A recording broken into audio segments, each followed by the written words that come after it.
Hello everyone. So I wanted to start out this presentation to ask everyone a question. So I wanted to ask if anybody really has an idea of the risks of pollution. And I'm not specifically talking about one type of pollution. I'm really talking about all of them, but in this video we're going to specifically focus on air pollution. So I wanted to ask if anybody really knew any risks of air pollution. I personally didn't, and that's why I kind of picked the topic because I wanted to know more myself and then kind of spread the word onto you, the audience.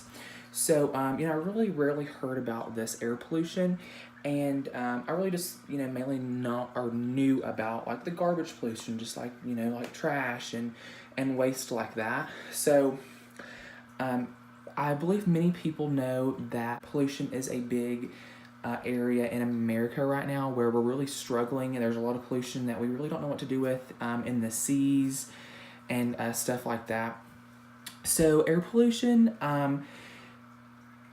it kind of has different things that it can do to the body. And the first thing I'm going to touch on is it can cause lung cancer. And really, the people that get the lung cancer or attract lung cancer from air pollution is in people that live in big cities for their whole life, such as Atlanta, where they're constantly breathing in the pollution from the plants and automobiles that are constantly driving in the road and sitting in traffic all the time.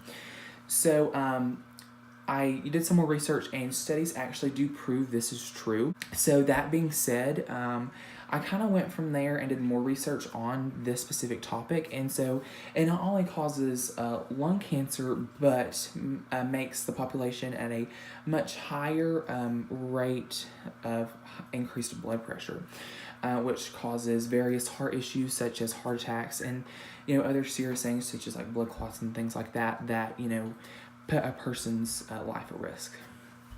So not only people but states are seeing this, and they're doing things to stop it.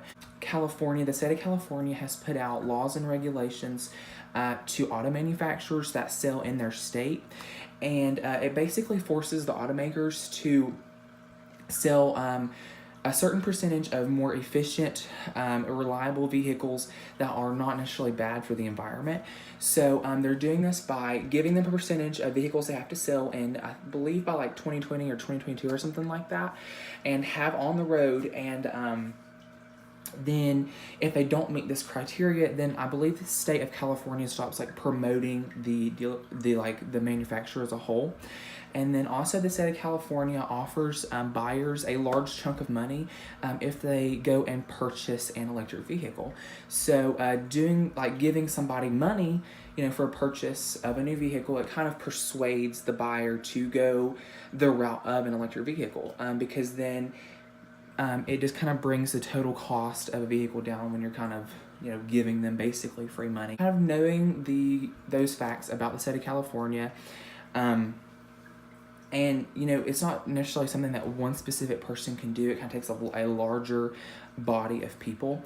So, it kind of is hard for, like, the average Joe, like me and you, to go out and do something, to make air pollution, go down and become healthier for the environment.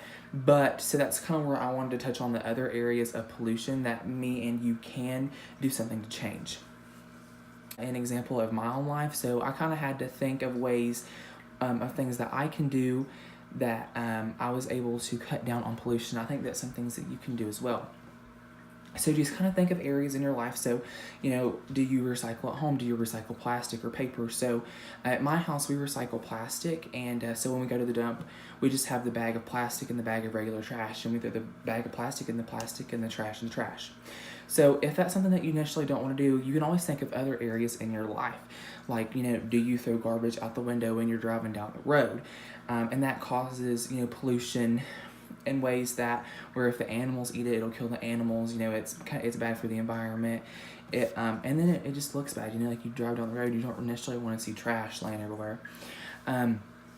So taking that into perspective, it kind of gives you an outlook on things that you can do in your life to, help the environment, help the world that we live in. So in conclusion, we now understand air pollution and the effects that it has on people and, its associations with our life. We know it can cause cancer and various heart issues.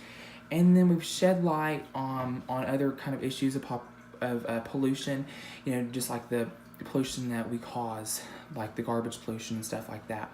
And another type of pollution that I actually wanted to touch on was you can take, you know, if you change the oil in your vehicle, you can take that, or you're actually supposed to take it to an auto parts store where they can dispose of it properly, because, you know, if you just pour the oil out, that's doing so many wrong things to like the ground and the environment that we live in. So, and I believe it is actually a law that you're supposed to take it and get it disposed of properly. So that being said, we really know many areas in our life where we can make the world a better, happier, safer, and cleaner place for all of us. And I really wanted to thank y'all for watching this video and hope you have a great day.